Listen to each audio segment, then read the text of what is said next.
Okey, kalau diberikan soalan 31 kali dengan 12. Okey, untuk soalan ni macam mana kita nak kira? Okey, kita boleh gunakan formula pokok. Sebelum dia formula pokok tu apa? Okey, bayangkan kita naik pokok. Kita naik, lepas tu kita stay sekejap and then kita turun. Ya, naik, stay, turun. Sama juga kita boleh tuliskan, kita boleh guna untuk soalan ini.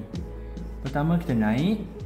So untuk naik ni kita kali, lepas tu kali 1 kali 2 jadi 2, and then kat atas ni kita buat darab silang. Darab silang 1 kali 1 jadi 1, 3 kali 2 jadi 6. So kat atas ni pula, okey, sebab kita kat atas lagi kan. So kat atas ni kita buat tambah 2 nombor ni dapat hasil dia jadi 7. Lepas tu dah naik lama kat sini, kita pun turun. Kat turun pun sama juga, kita buat kali, jadi 3 1 jadi 3 7 2. So inilah jawapan dia. Jadi jika anda rasa benda ini bermanfaat, bolehlah share dekat kawan-kawan korang.